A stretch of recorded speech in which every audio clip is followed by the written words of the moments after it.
മണിത്തോരു മുമ്പ് സീരിയലിലേക്ക് എല്ലാവർക്കും സ്വാഗതം. ഈ ചാനൽ ഇഷ്ടപ്പെട്ടാൽ ലൈക്ക് ചെയ്യുക, സബ്സ്ക്രൈബ് ചെയ്യുക. അങ്ങനെ അലീനയ്ക്ക് ഉണ്ടായിരിക്കുന്ന ആ ഒരു അബദ്ധത്തിൽ എന്താ സംഭവിച്ചതെന്ന് മനസ്സിലാവാതെ എല്ലാവരും നിലവിളിക്കുന്നുണ്ട്. എന്നാൽ ഇതാരായിരിക്കും ഇങ്ങനെയൊക്കെ ചെയ്തത്, ഭക്ഷണത്തിൽ എന്തായിരുന്നു എന്നൊക്കെ ചിന്തിക്കുന്നുണ്ട്. ആ സമയത്ത് തന്നെ അവതക്കുട്ടി പറയുക, ഇതിൽ എന്തോ കള്ളത്തരം നടന്നിട്ടുണ്ട്, നമുക്ക് കണ്ടുപിടിക്കണം എന്നൊക്കെ പറഞ്ഞുകൊണ്ട് നിൽക്കാൻ സമയമില്ല, നമുക്ക് പെട്ടെന്ന് തന്നെ ഹോസ്പിറ്റലിലേക്ക് പോകണമെന്ന് സ്റ്റാൻലി ജോസഫ് പറയുന്നുണ്ട്. അങ്ങനെ ഉടനെ തന്നെ പൗലോസ് വന്ന് പറയുന്നുണ്ട്, എനിക്കൊരു കാര്യം പറയാനുണ്ട്, അതൊക്കെ പറയാം, ഞാനാണെങ്കിൽ ആദ്യം ഒന്ന് ഹോസ്പിറ്റലിലേക്ക് എത്തിക്കട്ടെ എന്നൊക്കെ പറഞ്ഞുകൊണ്ട് അവതക്കുട്ടിയും അതുപോലെ തന്നെ സ്റ്റാൻലി ജോസഫും പെട്ടെന്ന് ഹോസ്പിറ്റലിലേക്ക് കൊണ്ടുപോകുന്നുണ്ട്. ആ സമയത്ത് തന്നെ ഡോക്ടർ പറയുന്നുണ്ട്, ഇത്രയും പെട്ടെന്ന് ഇവിടെ എത്തിച്ചത് കൊണ്ട് തന്നെ ജീവൻ രക്ഷിക്കാൻ കഴിഞ്ഞു എന്നും പറയുന്നുണ്ട്. ആ സമയത്ത് തന്നെ ചോദിക്കുന്നുണ്ട് ഡോക്ടർ, എന്താ ഫുഡ് കഴിച്ചത് എന്നൊക്കെ പറയുന്നുണ്ട്. അത് സാധാരണ വീട്ടിൽ കഴിക്കുന്നത് തന്നെ, പുറത്ത് വേറെ ഒന്നും കഴിച്ചില്ല എന്നൊക്കെ പറയുന്നുണ്ട്. എന്തായാലും ഇത്രയും പെട്ടെന്ന് ഇവിടെ എത്തിക്കാൻ പറ്റിയതിൽ നിങ്ങളുടെ ഭാഗ്യം തന്നെയാ, മോക്ക് ഒരു കുഴപ്പമില്ല എന്നൊക്കെ പറയുന്നുണ്ട്. നിങ്ങളുടെ മോളാണല്ലേ എന്നൊക്കെ സ്റ്റാൻലി ജോസഫിനോട് ചോദിക്കുന്നുണ്ട്. അതെ, എൻ്റെ മകളാ, എന്ത് പറ്റിയ, എന്തായാലും എന്തോ ഒരു വിഷം ഉള്ളിൽ ചെന്നിട്ടുണ്ട്, അത് തന്നെയാ കുഴപ്പം. ആ സമയത്ത് ഉടനെ തന്നെ വിളിക്കുന്നുണ്ട് പൗലോസിനെ, നീ എന്താ ഭക്ഷണത്തിൽ ഇന്ന് വിളമ്പിയത്, അലീനയ്ക്ക് മാത്രം, ഞങ്ങൾ കഴിച്ചിട്ട് ഒരു കുഴപ്പമില്ലല്ലോ എന്നൊക്കെ ചോദിക്കുന്നുണ്ട്. അത് ഞാൻ പറയാൻ വേണ്ടി വന്നതാ സാറിൻ്റെ അടുത്ത്, ആ സമയത്ത് എൻ്റെ അടുത്ത് പിന്നെ പറയാമെന്ന് പറഞ്ഞിട്ട് പോയതല്ലേ, ഞാൻ ഒരു കാര്യം പറയാം, അതിനെ വലിയൊരു പ്രശ്നമാക്കരുത് എന്നൊക്കെ പറയുന്നുണ്ട് പൗലോസ്. അതിന് ആദ്യം നീ കാര്യം പറഞ്ഞ് എന്നിട്ടല്ലേ പ്രശ്നമാക്കോ വേണ്ടോ എന്ന് ഞാൻ തീരുമാനിക്കും. എൻ്റെ അടുത്ത് റീത്തമ്മ എന്ന് ചോദിച്ചായിരുന്നു, എത്ര ലക്ഷം വേണമെങ്കിലും തരാം അലീനയ്ക്ക് വിഷം കൊടുക്കാമോന്ന്. പക്ഷേ ഞാൻ പറഞ്ഞു, എനിക്ക് അതിന് സാധിക്കുകയില്ല, ഞാൻ നന്ദികേട് കാണിക്കുകയില്ല എന്ന്. ആ സമയത്ത് പെട്ടെന്നിന് ദേഷ്യം കൊണ്ട് സ്റ്റാൻലി ജോസഫ് വിറയ്ക്കുന്നുണ്ടായിരുന്നു. ആ സമയത്ത് അടുത്തു നിന്ന് അവതക്കുട്ടി ചോദിക്കുക, എന്താ പ്രശ്നം? ഒന്നുമില്ല, ആ വീട്ടില് വന്നില്ലേ അവള് തന്നെയാ പ്രശ്നം. ആര്? ആ റീത്താമ്മയോ? അതെ, റീത്താമ്മ വിഷം കൊടുക്കുമെന്ന് പൗലോസിൻ്റെ അടുത്ത് ചോദിച്ചു എന്ന്, അതുകൊണ്ടാ അവക്ക് ഈ അബദ്ധം പറ്റിയത്. പക്ഷെ അവൻ കൊടുത്തില്ല, ഇത് കൊടുത്തത് റീത്താമ്മയെ ഞാൻ വെച്ചിരിക്കില്ല, അവളെ ഞാൻ കൊല്ലാൻ പോകുന്നത് എന്നൊക്കെ പറയുന്നുണ്ട്. ആദ്യം മൂക്കൊന്നും കുറവാവട്ടെ, നീ സമാധാനപ്പെട് എന്നൊക്കെ പറയുന്നുണ്ട്. ഇത് കേട്ട ഉടനെ തന്നെ വീണ്ടും വിളിക്കുന്നുണ്ട് ബാലചന്ദ്രൻ അലീനയുടെ ഫോണിലോട്ട്. അങ്ങനെ എല്ലാ കാര്യങ്ങളും പൗലോസ് ഫോൺ എടുത്ത് പറയുന്നുണ്ട്, ഹോസ്പിറ്റലായ കാര്യം. ഉടനെ തന്നെ ബാലചന്ദ്രൻ വിളിക്കുക സ്റ്റാൻലി ജോസഫിനെ, എന്താ അലീനയ്ക്ക് എന്താ പറ്റിയത് എന്നൊക്കെ പറഞ്ഞ് വെപ്രാളപ്പെട്ട് ചോദിക്കുന്നുണ്ട്. കുഴപ്പമൊന്നുമില്ല, ചെറുതായിട്ട് ഉള്ളിൽ വിഷം പോയിട്ടുണ്ട്. എന്താ വിഷമോ? അതിന് അവൾ അങ്ങനെയൊന്നും ചെയ്യില്ല. പിന്നെ ഇതാരായിരിക്കും എന്നൊക്കെ പറഞ്ഞപ്പോഴത്തേക്കും എൻ്റെ വീട്ടിലുള്ള ആള് തന്നെയാ, അതെനിക്ക് ആരെന്നറിയാം, ഞാൻ അങ്ങോട്ട് പോയിട്ട് തീരുമാനിക്കണം ഓരോ കാര്യങ്ങൾ എന്നൊക്കെ പറയുന്നുണ്ട്. എന്തായാലും ഞങ്ങൾ ഈ സമയത്ത് തന്നെ പെട്ടെന്ന് അങ്ങ് എത്താം എന്നൊക്കെ പറഞ്ഞിട്ട് ഫോൺ വയ്ക്കുന്നുണ്ട്. ഈ സമയത്ത് മനുവിനെ വിളിക്കുന്നുണ്ട്. മനുവിനെ വിളിച്ച് ബാലചന്ദ്രൻ ഇറങ്ങാൻ സമയത്ത് ചോദിക്കുക, ഈ രാത്രിയിൽ നിങ്ങൾ എങ്ങോട്ടാ പോകുന്നത്? നിന്റെ അടുത്ത് എന്താ പറയാൻ എനിക്ക് സമയമില്ല, ഞാൻ പോവുക, ഇറങ്ങുക എന്നൊക്കെ പറഞ്ഞിട്ട് പെട്ടെന്ന് ഓടുന്നുണ്ട്. ഇത് കേട്ടതും ഉടനെ തന്നെ പറയുക, ഈ രാത്രിയിൽ പോകാൻ എന്താ ഇത്ര വിശേഷം, ആരെങ്കിലും ചത്തോ എന്നൊക്കെ ചോദിക്കുന്നുണ്ട്. അത് ഞാനിതിന് മറുപടിയൊന്നും തരണില്ല എന്നൊക്കെ പറഞ്ഞിട്ട് പോവുക ചെയ്യുന്നത്. അങ്ങനെ മനോ വരികയും അല്ലെങ്കിൽ രണ്ടുപേരും കൂടെ ഹോസ്പിറ്റലിൽ പെട്ടെന്ന് എത്തുകയും ചെയ്യുന്നുണ്ട്. അങ്ങനെ അലീനെ കാണുകയും, എന്തായാലും ഇത് ചെയ്തത് വളരെ തെറ്റാ, ഇങ്ങനെയാണെങ്കിൽ ഞാൻ തിരിച്ച് അങ്ങോട്ടേക്ക് കൊണ്ടുപോവാം എന്നൊക്കെ ബാലചന്ദ്രൻ പറയുന്നുണ്ട്. അവിടെ എവിടെയെങ്കിലും താമസിപ്പിക്കുകയും ചെയ്യാം എന്നൊക്കെ പറയുന്നുണ്ട്. ഇത് കേട്ടതും പറയുക, അവളല്ല ഇവിടുന്ന് പോവേണ്ട ആൾക്കാരെ ഞാൻ പറഞ്ഞയക്കാം എന്നൊക്കെ പറഞ്ഞ് ഇരിക്കുക. പക്ഷേ ഭയങ്കര വിഷമത്തിലിരിക്കുന്ന സ്റ്റാൻലി ജോസഫിനെ ആശ്വസിപ്പിക്കാൻ അവതക്കുട്ടി ഒരുപാട് പാടുപെടുന്നുണ്ട്. അതുപോലെ തന്നെ ഈ വിഷമം സഹിക്കാൻ വയ്യാതെ അവതക്കുട്ടി ഇരിക്കുന്നുണ്ട്. അങ്ങനെ ഓരോ കാര്യങ്ങളൊക്കെ പറഞ്ഞുകൊണ്ടിരുന്ന സമയത്ത് തന്നെ മനു പറയുക, എന്നെ വിളിച്ചിട്ട് ഫോൺ വെച്ചതേ ഉള്ളൂ, പക്ഷേ ആ സമയത്തൊന്നും ഒരു കുഴപ്പമില്ലായിരുന്നല്ലോ, എന്ത് പറ്റിയെന്ന് അറിയില്ല, അതിന് നിങ്ങളെല്ലാവരും അവളെ വിളിക്കുമല്ലേ, പണ്ടായിരുന്നാലും അവളുടെ അടുത്ത് സംസാരിക്കാനും എല്ലാ കാര്യങ്ങളും എൻ്റെ അടുത്ത് ചോദിക്കുകയും ചെയ്യുമായിരുന്നുള്ളൂ. എന്തായാലും ഈ ഒരു കാര്യം എനിക്കത് വിശ്വസിക്കാൻ കഴിയുന്നില്ല, ആരായിരിക്കും അത്? റീത്താമ്മ, എൻ്റെ ഭാര്യയുടെ ചേച്ചിയാ, എൽസമ്മയുടെ. എന്തായാലും ഞാൻ അങ്ങോട്ട് പോട്ടെ. ഇന്ന് എന്തൊരു ഒരു ഉദ്ദേശത്തോട് തന്നെയാണ് വന്നത്. വന്ന് കയറിയപ്പോഴത്തേക്ക് അപ്പച്ചൻ എൻ്റെ അടുത്ത് പറഞ്ഞതാ എന്തോ ഒരു കുരുത്തക്കേട് ഒപ്പിച്ചിട്ടായിരിക്കും വരവെന്ന്. പക്ഷെ ഞാൻ അതൊന്നും കാര്യമാക്കിയില്ല. എന്തായാലും ഇതൊരു വളരെ വലിയ ചതി തന്നെ ചെയ്തത്. ഡോക്ടർ പറഞ്ഞു ജീവൻ രക്ഷിച്ചത് തന്നെ വളരെ നല്ലൊരു പ്രാർത്ഥന കൊണ്ടാണ് നിങ്ങളുടെയൊക്കെ എന്നൊക്കെയാണ് പറഞ്ഞത്. എന്തു വെച്ചാൽ ദൈവാനുഗ്രഹമുള്ള കുട്ടിയാണ്, അതുകൊണ്ട് തന്നെയാണ് രക്ഷപ്പെട്ടതും നമുക്ക് വേണ്ടി എന്നൊക്കെ അവതക്കുട്ടി പറയുന്നുണ്ട്.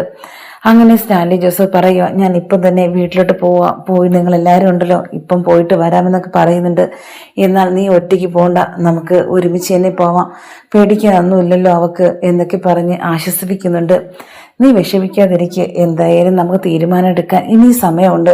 ഇനി എന്ത് തീരുമാനമാണ് ആ പൗലോസ് എൻ്റെ അടുത്ത് ഉടനെ പറയണ്ടേ, ഇതൊക്കെ അവനെ ഈ വീട്ടിൽ നിന്ന് ആദ്യം പുറത്താക്കേണ്ടത് എന്നൊക്കെ പറയുന്നുണ്ട്.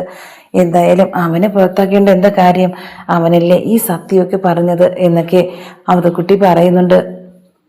അങ്ങനെ ഓരോ കാര്യങ്ങൾ രണ്ടുപേരും തമ്മിൽ പറഞ്ഞുകൊണ്ടിരിക്കുന്ന കേട്ട് മനു പറയുക ഈ വീട്ടിലെ പ്രശ്നത്തിൻ്റെ നടുവിൽ തന്നെ അലീനയുടെ സ്ഥാനം, ഇനി എന്താ ചെയ്യുക എന്നൊക്കെ ബാലചന്ദ്രൻ്റെ അടുത്ത് മനു ചോദിക്കുന്നുണ്ട്. അതിന് കുഴപ്പമൊന്നുമില്ല, നീ വിഷമിക്കേണ്ട, ആരായിരുന്നാലും എന്തായിരുന്നാലും അത് ഒരു അന്തിമ തീരുമാനം എന്ന് പറയുന്നത് അലീനയുടെ അച്ഛനാ, അത് അവകാശമുള്ള ആൾ തന്നെയാണ്. അതുകൊണ്ട് നമുക്കിതിലൊന്നും ഒരു അഭിപ്രായം പറയേണ്ട കാര്യമില്ല. ഇപ്പോൾ അവൾ രക്ഷപ്പെട്ടല്ലോ, അത് എന്നെ ഭാഗ്യം. എന്തായാലും ഈ കാണിച്ചവരെയൊക്കെ എനിക്കൊന്ന് കണ്ടിട്ടാണ് പോവാൻ, സംസാരിക്കണം എന്നൊക്കെ ബാലചന്ദ്രൻ പറയുന്നുണ്ട്. ആ സമയത്ത് ബാലചന്ദ്രൻ്റെ ഫോണിലോട്ട് ഫോൺ വന്നുകൊണ്ടിരിക്കുക. വിളിക്കുന്നത് വൈജയന്തിയ. എവിടെ പോയി എന്നറിയാൻ വേണ്ടി ആ സമയത്ത് ഉടനെ തന്നെ ഫോൺ എടുക്കുന്നുണ്ട്. നീ എന്തിനാ എന്നെ വിളിച്ചുകൊണ്ടിരിക്കുന്നത്? ഞാൻ വരുമെന്ന് പറഞ്ഞല്ലോ. എനിക്ക് നിങ്ങൾ എവിടെ ഈ രാത്രിയിൽ പോയെന്നാ അറിയേണ്ടത് എന്നൊക്കെ വൈജയന്തി ചോദിക്കുന്നുണ്ട്. നീ എന്തിനാ എൻ്റെ കാര്യം അറിയുന്നത്? ഞാൻ എവിടെ വേണമെങ്കിലും പോകും, നീ എൻ്റെ കാര്യം ഒന്നും അറിയണ്ട, നീ ഫോൺ വെച്ചോ എന്നൊക്കെ പറയുന്നുണ്ട്. ഇത് കേട്ടിട്ട് നിൽക്കുന്നുണ്ട് സ്റ്റാൻലി ജോസഫ്. അപ്പോഴേ മനസ്സിലായി ഇതാരാ വിളിച്ചതാണെന്ന്. എന്നാൽ വൈജയന്തിയുടെയുള്ള ഇപ്പോൾ ഉള്ള സാമീപ്യം ഇതാണെന്ന് ഉടനെ തന്നെ മനസ്സിലാക്കുകയും ചെയ്യുന്നുണ്ട് സ്റ്റാൻലി. അങ്ങനെ മനുവിനെ വീണ്ടും വിളിക്കുന്നുണ്ട്. നീയാണോ കൂടെ പോയത്? എവിടേക്കാ പോയത്? ഒരിടമല്ല, ഞങ്ങളൊരു സ്ഥലത്തേക്ക് പോയി, എല്ലാം വന്നിട്ട് പറയാം എന്നൊക്കെ പറയുന്നുണ്ട്. എന്നാൽ എവിടെ പോയി, എന്താ കാര്യം, ഒന്നും അറിയുന്നില്ലോ എന്നൊക്കെ വിചാരിച്ചുകൊണ്ട് വൈജയന്തി അവിടെ തന്നെ ഉറങ്ങാതെ അങ്ങോട്ടും ഇങ്ങോട്ടും നടക്കുക. ഇനിയിപ്പോൾ അവളറ്റ ചത്ത് കാണോ, അതുകൊണ്ടാണോ അങ്ങോട്ടൊക്കെ പോയത് എന്ന് വരെ മനസ്സുകൊണ്ട് വിചാരിക്കുന്നുണ്ട്. അല്ലാതെ അയാൾ ഇത്രയും വെപ്രാളപ്പെട്ട് ഇവിടെ നിന്ന് ഇങ്ങനെ ഓടില്ലല്ലോ എന്നൊക്കെ മനസ്സിലാക്കി പറഞ്ഞ് ഇങ്ങനെ നടക്കുക വൈജയന്തി. അങ്ങനെ ഇരിക്കുകയാണ്. ഉടനെ തന്നെ റീതാമ്മയെ ഫോൺ ചെയ്യുന്നുണ്ട് സ്റ്റാൻലി ജോസഫ്. ഞാൻ എല്ലാ കാര്യങ്ങളും അറിഞ്ഞു, നീ അവിടെ ഉണ്ടായിരിക്കണം ഞാൻ വീട്ടിൽ വരുമ്പോഴത്തേക്കും, അല്ലെങ്കിൽ നിന്നെ ഞാൻ എന്ത് ചെയ്യുമെന്ന് എനിക്ക് തന്നെ അറിയില്ല. എൻ്റെ മോളെ നീ കൊല്ലാൻ നോക്കിയോ? നിനക്ക് എന്തിന് കേടായിരുന്നു എന്നൊക്കെ ചോദിക്കുന്നുണ്ട്. ഞാൻ കൊല്ലാൻ നോക്കിയത് തന്നെയാണ്, പക്ഷെ അവൾ ചത്തില്ലല്ലേ എന്നൊക്കെ ചോദിക്കുന്നുണ്ട്. ഇത് കേട്ടത് സ്റ്റാൻലി ജോസഫ് പറയുക, ഞാൻ അടുത്തെങ്ങാനും ഉണ്ടായിരുന്നെങ്കിൽ എൻ്റെ ഗണ്ണെടുത്ത് നിന്നെ ഷൂട്ട് ചെയ്യുമായിരുന്നു ആ നിമിഷം തന്നെ. അത്രയ്ക്ക് എനിക്ക് ദേഷ്യം തോന്നുന്നുണ്ട് എന്ന് പറയുന്നുണ്ട്.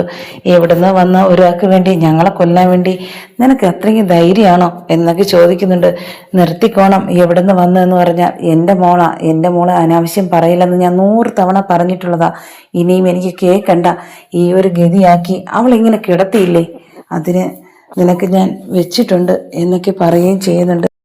അങ്ങനെ എല്ലാവരും വിഷമിച്ചിരിക്കുന്ന സമയത്താണ് പൗലോസ് വീണ്ടും ഫോൺ ചെയ്യുന്നുണ്ട് എന്താണെന്ന് അറിയാൻ വേണ്ടി. പക്ഷെ അത് ഒന്നും പറയുന്നില്ല സ്റ്റാൻലി ജോസഫ്. അവക്കിനി ന്യൂസ് കൊടുക്കാൻ വേണ്ടിയായിരിക്കും എന്നെ ഇനി വിളിക്കുന്നത്, ഞാൻ ഫോൺ എടുക്കുന്നില്ല എന്നൊക്കെ പറയുന്നുണ്ട്. അവിടെ നമ്മളാരും ഇല്ലല്ലോ, ഇനി അവളെ വിശേഷം എനിക്കും കേൾക്കണ്ട.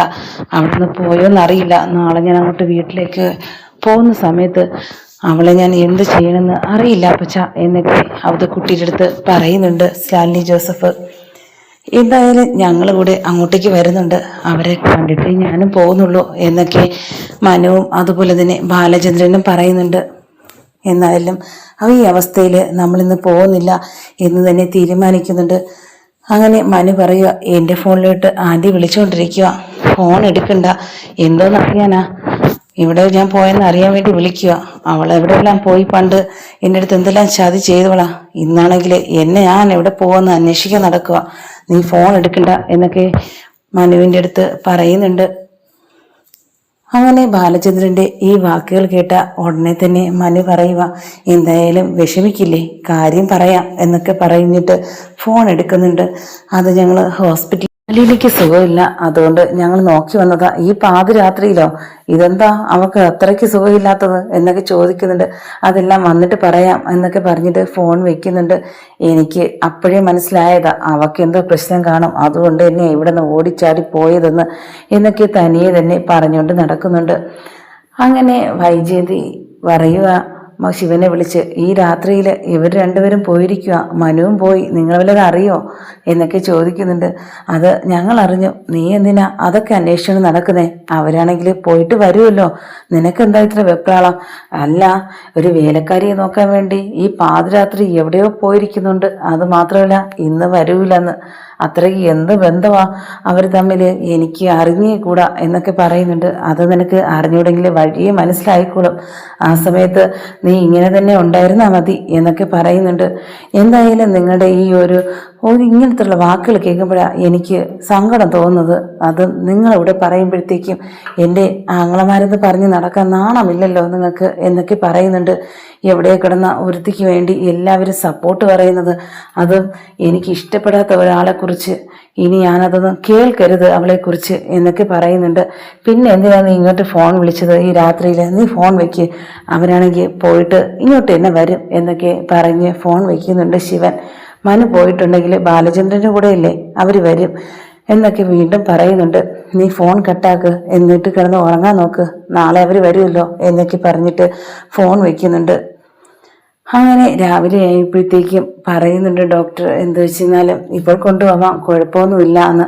അങ്ങനെ അലീനയും ബാലചന്ദ്രനും എല്ലാവരുമായിട്ട് പോകുന്നുണ്ട് സ്റ്റാൻലി ജോസഫിൻ്റെ വീട്ടിലേക്ക്. സ്റ്റാൻലി ജോസഫ് കൂട്ടിക്കൊണ്ട് വീടിനകത്തേക്ക് കയറുന്ന കണ്ടിട്ട് പറയുന്നുണ്ട് റീത്തമ്മ, ഓ വന്നോ ഇവള്, ഞാൻ വിചാരിച്ച് ചത്ത് കാണുമെന്ന്. നീ എന്താടി പറയുന്നത്? ഇറങ്ങിക്കോണം ഇപ്പോൾ ഈ നിമിഷം, ഇനി ഇവിടത്തേക്ക് കണ്ടു പോവല്ലേ, ഇനി നിങ്ങൾക്ക് ഒരു പൈസ പോലും ഞാൻ തരില്ല. എൻ്റെ ചിലവിനെന്ന് പറഞ്ഞ് ഇങ്ങോട്ട് വിളിക്കുകയോ, അത് മാത്രമല്ല ഞാനിനി അങ്ങോട്ട് വരത്തുമില്ല, ഇനി നിങ്ങളുമായിട്ട് ഒരു ബന്ധവും എനിക്കില്ല. അത്രയ്ക്ക് മോശം പരിപാടിയാണ് നിങ്ങളീ കാണിച്ചത്. ഇങ്ങനെ ഒരാളെ കൊല്ലാൻ വേണ്ടി ഒരു മനസ്സ് തോന്നുന്ന ഒരാൾ എന്നെ കൊല്ലില്ലെന്ന് എന്താ ഉറപ്പ് എന്നൊക്കെ ചോദിക്കുന്നുണ്ട് സ്റ്റാൻലി. നിന്നെ വേണമെങ്കിൽ നിന്നെ ഞാൻ കൊല്ലാനോ? അത് ചെയ്യില്ല. എന്തായാലും എൻ്റെ അനിയത്തി വിധവയായി പോവില്ലേ, എൻ്റെ പിള്ളേർക്ക് അച്ഛനും ഇല്ലാതായി പോവില്ലേ, അതുകൊണ്ട് ഞാൻ അങ്ങനെയൊന്നും ചെയ്യില്ല. നീയാണെങ്കിൽ ഇതും ചെയ്യും, ഇതിൻ്റെ അപ്പുറവും ചെയ്യും. അല്ലെങ്കിൽ ഇന്ന് കയറി വന്നിട്ട് ഇന്ന് തന്നെ നിനക്ക് വിഷം കൊടുക്കാൻ തോന്നിയില്ലേ? അത്രയ്ക്ക് ശത്രുവായിട്ടാണോ നീ ഇവളെ കരുതുന്നത്? എന്തായാലും ഇവളെ നല്ല മനസ്സ് നീ ഇതുവരെ കണ്ടിട്ടില്ല എന്നൊക്കെ പറയുന്നുണ്ട്. നിങ്ങൾക്കാണെങ്കിൽ അടുക്കളയിൽ കയറി ഒരു ഫുഡ് പോലും ഉണ്ടാക്കാൻ അറിയില്ല, പക്ഷേ അതൊന്നും ചെയ്യാത്ത ഒരാൾ കൊച്ചമ്മ ചമഞ്ഞിരിക്കില്ല നിങ്ങൾക്ക് ജോലി. പക്ഷേ പൈസ എവിടെ നിന്ന് വരണമെന്നൊന്നും പോലും അറിയണ്ട. പക്ഷേ ഇങ്ങനത്തെ കുരുട്ട് ബുദ്ധികൾ ചിന്തിക്കാൻ ഭയങ്കരപ്പെട്ട ബുദ്ധിയാ. എന്തായാലും റീതാമ്മയ്ക്ക് എനിക്കിനി ഒന്നും കേൾക്കണ്ട, ഈ നിമിഷം ഇറങ്ങിക്കോണം ഇവിടെ നിന്ന് എന്ന് പറഞ്ഞിട്ട് ഞാൻ ഇറങ്ങില്ല. അവള് ജീവനോട് ഇരിക്കുകയല്ലേ, ഇനി ഞാൻ എന്തിനു പോണം എന്നൊക്കെ പറയുന്നുണ്ട്. നീ വീണ്ടും കൊല്ലാനാണോ ഇവിടെ നിൽക്കുന്നത്? ഇറങ്ങിക്കോണമെന്ന് പറഞ്ഞിട്ട് ഇറക്കി അടിച്ച് വിടുന്നുണ്ട് ആ വീട്ടിൽ നിന്ന്. ഇത് കേട്ടിട്ട് ബാലചന്ദ്രൻ പറയുക, എന്തായാലും എൻ്റെ ഈ മോള് എൻ്റെ അച്ഛനെ വിളിച്ചിട്ടുള്ളൂ ഞാൻ, അതുപോലെ തന്നെ എൻ്റെ മോളുവാ. എൻ്റെ മോളെ എന്തെങ്കിലും സംഭവിച്ചു കഴിഞ്ഞാൽ നിന്നെയൊന്നും ഞാൻ വെറുതെ വിടില്ല, കൊന്ന് തള്ളിക്കളയും എന്നൊക്കെ പറയുന്നുണ്ട്. ഇതാരാ അടുത്ത ആള് അവക്ക് സപ്പോർട്ടായിട്ട് വന്ന? നീയും അച്ഛനോ? അപ്പൊ അവക്ക് എത്ര അച്ഛനുണ്ട് എന്നൊക്കെ റീത്തമ്മ ചോദിക്കും. അത് നിനക്ക് വഴിയെ മനസ്സിലാവും എത്ര അച്ഛനുണ്ടെന്ന്. എന്ത് വാക്യാ പറയുന്നേ ഈ തള്ള എന്നൊക്കെ ചോദിക്കുന്നുണ്ട് മനു. എന്തായാലും ഇങ്ങനെയും വയസ്സായവര് ഇങ്ങനെയും ആളുകളെ കൊല്ലാൻ വേണ്ടി നടക്കണം ഞാൻ എൻ്റെ ജീവിതത്തിൽ ആദ്യമായിട്ടാണ് കാണുന്നത്, ഇങ്ങനെ മനസ്സും കൊണ്ട് നടക്കുന്നത്. പോവാൻ പറഞ്ഞില്ലേ, പിന്നെ പെക്കൂടെ എന്നൊക്കെ ചോദിക്കുന്നുണ്ട്. നീ ആരാടാ എന്നോട് പോവാൻ പറഞ്ഞ്? ഇന്നലെ വന്ന് കയറി വന്നവൻ എൻ്റെ അടുത്ത് പോവാൻ പറയുന്നു. ഇതൊക്കെ കേൾക്കുന്നില്ലേ സ്റ്റാൻലി? എവിടെ നിന്ന് വന്നവൻ ചോദിക്കുന്നുണ്ടല്ലേ എൻ്റെ അടുത്ത്? ഇങ്ങനെ എന്നെ ചോദിക്കണം, അല്ലാതെ ഒരു കുട്ടി വീട്ടിലുള്ള കുട്ടിക്ക് വിഷം കൊടുക്കുക എന്ന് പറഞ്ഞാൽ അത് ആരും ആയിക്കോട്ടെ, ഒരു ജീവനെ ഇല്ലാതാക്കാൻ നോക്കുന്നവള് ദുഷ്ടത്തി തന്നെയാ. ഇനി ഈ വീട്ടിൽ നിന്നെ കണ്ടു പോകരുത്, ഇനി ഈ ബന്ധം പറഞ്ഞ് ഇങ്ങോട്ട് നീ വന്നു പോവല്ലേ എന്നൊക്കെ പറയുന്നുണ്ട്. പിന്നെ ഒരു കാര്യം, ആ കാർ അവിടെ ഇട്ടേക്കണം, എൻ്റെ കാറാ, ഈ നടന്ന് വേണമെങ്കിൽ പൊയ്ക്കോണം എന്നൊക്കെ പറഞ്ഞിട്ട് കാറിൻ്റെ കീ പിടിച്ച് വാങ്ങുന്നുണ്ട്. അങ്ങനെ ഒരു നിമിഷം റീതാമ്മ അവിടെ നിന്ന് ഇങ്ങനെ നോക്കിക്കൊണ്ട് നിൽക്കുക. എന്തായാലും നോക്കേണ്ട ഒരു ആവശ്യവും ഇല്ല, നടന്നു വെക്കോ, ഇനി എൻ്റെ കാറ് വേണ്ട, ഇനി എൻ്റെ പൈസയ്ക്ക് നീയൊക്കെ തിന്നേയില്ല എന്നൊക്കെ പറയുന്നുണ്ട്. ഇത് കേട്ട ഉടനെ തന്നെ നോക്കിക്കോ, ഞാൻ നിനക്ക് പാഠം പഠിപ്പിച്ചു തരാം, ഇതിന് ഞാൻ പഠിപ്പിച്ചിട്ടേ ഞാൻ പോകത്തുള്ളൂ എന്നൊക്കെ പറയുന്നുണ്ട്. ഇനിയും നിനക്ക് മനസ്സിലായില്ലേ എന്നെ? ഇനിയും എന്തോന്ന് പഠിപ്പിക്കാനായിരിക്കുന്നേ? ഇവളെ ഇനിയും ഞാൻ ഇറക്കി വിടും, ഞാൻ ഇനിയും വരും, ഇനി എന്ത് ചെയ്യാൻ പറ്റുമെന്ന് നീ ഒന്ന് കാണിക്ക് എന്നൊക്കെ വീണ്ടും വെല്ലുവിളിച്ചിട്ട് റീത്താമ്മ ഇറങ്ങി പോകുന്നുണ്ട്. ആ സമയത്ത് അവതക്കുട്ടി പറയുക, കണ്ടോ, ഇവളെയൊന്നും വിശ്വസിക്കാൻ പാടില്ല, ഈ കൂട്ടത്തെ തന്നെ എന്തായാലും എൻ്റെ തെറ്റാ, ഞാൻ തന്നെയാ കണ്ടുപിടിച്ച് കെട്ടിക്കൊണ്ട് വന്നത് ഇവളെയൊക്കെ എന്നൊക്കെ പറയുന്നുണ്ട്. ഇത് കേട്ടത് ഉടനെ തന്നെ സ്റ്റാൻലി ജോസഫ് അപ്പച്ചൻ്റെ മുഖത്തേക്ക് നോക്കുന്നുണ്ട്. അവതക്കുട്ടി ആ സമയത്ത് കുനിഞ്ഞിരിക്കുന്നുണ്ട്. എന്ത് ചെയ്യണമെന്നറിയാം. റൂമിൽ കിടക്കുന്ന അലീനെ കാണാൻ വേണ്ടി മനു പോകുന്നുണ്ട് അടുത്തേക്ക്. എന്താണോ നിനക്ക് പറ്റിയത്? ഇങ്ങനെയൊന്നും ആയിരുന്നില്ലല്ലോ, ഇത്തിരി ഒരു ചെറിയൊരു വയ്യായ്ക ഉണ്ടായിരുന്നാലും ഇങ്ങനെ കിടക്കുന്നതല്ലല്ലോ എന്നൊക്കെ ചോദിക്കുന്നുണ്ട്. പക്ഷെ ഇവിടെ വന്നപ്പോൾ എല്ലാവരും കൂടി എന്നെ കിടത്തി, കണ്ടില്ലേ? എനിക്കൊരു ചെറിയൊരു പ്രശ്നം ഉണ്ടായപ്പം ഈ രാത്രി തന്നെ ഓടിയെത്തിയില്ലേ നിങ്ങളൊക്കെ? പിന്നെ ഞങ്ങൾ പേടിച്ചു പോയി, വിഷം ഉള്ളിൽ ചെന്നെന്ന് പറഞ്ഞാൽ എന്തൊക്കെ പ്രശ്നം ഉണ്ടാവുന്നേ. ഞങ്ങളാണെങ്കിൽ ജീവനും കൊണ്ട് ഓടിയതുപോലെയാണ് ഓടിയത്. പക്ഷേ അവിടെ വിളിയോട് വിളിയാ വൈജയന്തി ആൻറ്റി, രാത്രിയാ അങ്കിളിറങ്ങി ഓടിയത്. നിനക്ക് വയ്യെന്നറിഞ്ഞ് അതുപോലെ തന്നെ ഞങ്ങൾക്ക് ജീവനാ നീ, നിനക്കെന്തെങ്കിലും സംഭവിച്ചാൽ ഞാൻ വരെ ജീവിച്ചിരിക്കില്ല എന്നൊക്കെ മനു പറയുന്നുണ്ട്. ഈ വാക്ക് കേട്ടിട്ട് ഉടനെ തന്നെ മനുവിൻ്റെ വാ പൊത്തുന്നുണ്ട്. അങ്ങനെയൊന്നും പറയരുത്, ഈ എനിക്ക് വേണ്ടി ഇങ്ങനെയൊന്നും ജീവനൊന്നും ഉപേക്ഷിക്കാൻ പാടില്ല. അല്ല, എനിക്ക് അത്രയും ജീവനാ തന്നെ എനിക്ക് കല്യാണം കഴിക്കണമെന്ന് ആഗ്രഹമുണ്ടെന്ന് ഇപ്പം തന്നെ ഞാൻ പറയട്ടെ, എങ്കിൽ നിന്നെ എത്രയും പെട്ടെന്ന് എനിക്ക് എൻ്റെ വീട്ടിലേക്ക് കൊണ്ടുപോകാമല്ലോ എന്നൊക്കെ മനു ചോദിക്കുന്നുണ്ട്. അതിന് ചോദിക്കാൻ ധൈര്യമുണ്ടോ? ഇനി ഇവിടുന്ന് പുറത്തു പോകുന്നതെങ്കിൽ മനുവേട്ടനായിരിക്കും എന്നൊക്കെ പറയുന്നുണ്ട്. എന്തായാലും ഏത് സമയത്തായിരുന്നാലും അറിയേണ്ടതല്ലേ, ഞാനത് അറിയിക്കുകയും ചെയ്യും. അത് ഞാനായിട്ടും ഞാൻ എല്ലാവരും കൂടെ പറഞ്ഞങ്ങ് സമ്മതിപ്പിക്കാം, അത് മതി എന്നൊക്കെ പറയുന്നുണ്ട് അലീന. എന്തായാലും നിന്റെ കയ്യിലാണ് ഇനി ഇരിക്കുന്നത്, നീയാ ഇനി മാറ്റിയെടുക്കേണ്ടത്. ഇനി ആ റീത്താമ്മ എന്ന് പറയുന്ന ആളിനി ഇവിടെ വരില്ലെന്നാ തോന്നുന്നത്. അത്രയ്ക്ക് പറഞ്ഞും അടിച്ചിറക്കിയും വിട്ടിട്ടുണ്ട് നിന്റെ പപ്പ. അങ്ങനെയൊക്കെ ചെയ്തായിരുന്നോ? പോയോ? പക്ഷേ അവര് ഇനിയും വരും. അന്ന് ഇതുപോലെ സംഭവങ്ങളൊക്കെ നടന്നതാ, എന്നെ അടിച്ചിട്ട് ഇറങ്ങിപ്പോയതാ, വീണ്ടും വന്നില്ലേ. അവർക്കിതൊരു പുത്തരിയല്ല, അവർക്ക് എന്തായാലും ഒരു തീരുമാനം എടുത്തു കഴിഞ്ഞു. അവർ എന്നെ ഇവിടുന്ന് പുറത്താക്കുക, അത് നീ കഴിയുന്നതൊരു ഒരു അടക്കവും ഇല്ല, അതെനിക്ക് ഉറപ്പാ എന്നൊക്കെ വീണ്ടും പറയുന്നുണ്ട് അലീന. എന്തായാലും ആരൊക്കെ വന്നിരുന്നാലും നിനക്ക് കൂട്ടായിട്ട് ഇവിടെ അവതക്കുട്ടി അപ്പച്ചനും അതുപോലെ തന്നെ നിന്റെ പപ്പയും ഉണ്ടല്ലോ, പിന്നെ എന്തിനാ പേടിക്കുന്നത്? ഒരു കേണലായതുകൊണ്ട് തന്നെ കണ്ണുകൊണ്ട് ഷൂട്ട് ചെയ്യാൻ ആര് വന്നിരുന്നാലും. പക്ഷേ ശത്രുക്കളെ തിരിച്ചറിയാൻ മാത്രം ഇത്തിരി വൈകിപ്പോയി ആ റീത്താമ്മേ എന്ന് മാത്രമേ ഇപ്പോൾ നിന്റെ പപ്പ പറയുന്നുള്ളൂ. ഇങ്ങനെ കൊല്ലാൻ നടക്കുന്ന മനുഷ്യരുണ്ടോന്നും എനിക്ക് ചിന്തിക്കാൻ കഴിയുന്നില്ല എന്നൊക്കെ പറഞ്ഞുകൊണ്ടിരിക്കുന്ന സമയത്ത് റൂമിലേക്ക് കയറി വരുന്നുണ്ട് ബാലചന്ദ്രൻ. എന്നാൽ ഞങ്ങൾ ഇറങ്ങിയിട്ടെ മോളെ, എന്തായാലും റെസ്റ്റ് എടുക്കണം, ഇനി സൂക്ഷിച്ച് വേണം ഓരോ കാര്യങ്ങളൊക്കെ ചെയ്യാനും. അതുമാത്രമല്ല വളരെയധികം ശ്രദ്ധിക്കണം, ഇതുപോലുള്ള ആൾക്കാർ വരുമ്പോഴത്തേക്കും അത്രയ്ക്ക് പ്രശ്നക്കാരികളാണ്. എന്തായാലും കേട്ടതറിഞ്ഞെടുത്തോളാം. അവിടുത്തെ അപ്പച്ചൻ പറഞ്ഞ രീതിയിൽ എനിക്ക് തോന്നുന്നുണ്ട് ഇതൊരു വലിയ കലാപത്തിലെ അവസാനിക്കുമെന്ന. എന്തായാലും കരുതിയിരിക്കണം, മോള് തളരരുത്, അച്ഛൻ കൂടെയുണ്ട്. അതുമാത്രമല്ല ഇവിടുത്തെ നിന്റെ പപ്പയും നിനക്ക് ഫുൾ സപ്പോർട്ടാ. നിനക്ക് സുഖമില്ലെന്ന് അറിഞ്ഞപ്പോഴത്തേക്കും ഞാൻ വേദനിക്കും പോലെ നിന്റെ അവിടെ ഇരുന്ന് ഹോസ്പിറ്റലിൽ ഇരുന്ന് തളർന്നു പോയി ഇരിക്കുന്ന ചെയ്തത് കണ്ടപ്പോൾ എനിക്ക് എന്നെ സങ്കടം തോന്നി. എന്തായാലും നിന്നെ വേദനിപ്പിക്കാതെ നിന്നെ പൊന്നു പോലെ നോക്കിക്കോളും, അതുകൊണ്ട് നീ ഒരു തരത്തിലും വിഷമിക്കരുത് എന്നൊക്കെ പറഞ്ഞിട്ട് മനുവും ബാലചന്ദ്രനും ഇറങ്ങുന്നുണ്ട്. അങ്ങനെ പൗലോസ് വന്ന് എല്ലാവർക്കും ചായയൊക്കെ കൊടുത്ത് എന്തായാലും കാപ്പിയൊക്കെ കുടിച്ചിട്ട് പോയാൽ മതിയെന്ന് പറയുക സ്റ്റാൻലി ജോസഫ്. അങ്ങനെ എല്ലാവരും കൂടി ഭക്ഷണമൊക്കെ കഴിച്ചിട്ട് ഇറങ്ങുന്നുണ്ട് രാവിലെ തന്നെ. അങ്ങനെ പോയി വീട്ടിൽ കയറുന്ന സമയത്ത് അവിടെ വൈജയന്തി നിൽക്കുന്നുണ്ട്. ഭയങ്കര അവിടെ ഒരു കലാപം നടത്തുന്ന രീതിയിൽ, എവിടെ പോയി ഈ രാത്രിയിൽ ഈ ഞങ്ങളെ ഇട്ടിട്ട്? അതിന് നീ പോയതോ ആരുടെടുത്തും ചോദിക്കാതെ വീട് വിട്ടിറങ്ങിയിട്ട്?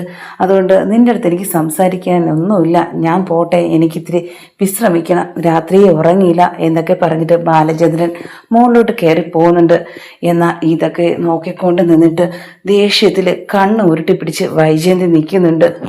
അങ്ങനെ ഉടനെ തന്നെ കൃഷ്ണ ചോദിക്കുക, എന്താ അമ്മ അച്ഛനിങ്ങനെ മുകളിലോട്ട് കയറി പോകുമ്പോൾ ദേഷ്യത്തിനിങ്ങനെ നോക്കുന്നത്? അച്ഛൻ ഇങ്ങനെ ദഹിച്ചു പോകും കേട്ടോ. എന്തായാലും നിന്റെ അച്ഛൻ്റെ ഓരോ കാര്യങ്ങൾ കേട്ടിട്ടാ എനിക്ക് ദേഷ്യം വരുന്നത് എന്നൊക്കെ പറയുന്നുണ്ട്. അല്ലെങ്കിൽ അമ്മയ്ക്ക് അച്ഛൻ്റെ കാര്യം കേൾക്കുമ്പോൾ ദേഷ്യമാണല്ലോ എന്നൊക്കെ കൃഷ്ണ പറയുകയും ചെയ്യുന്നുണ്ട്.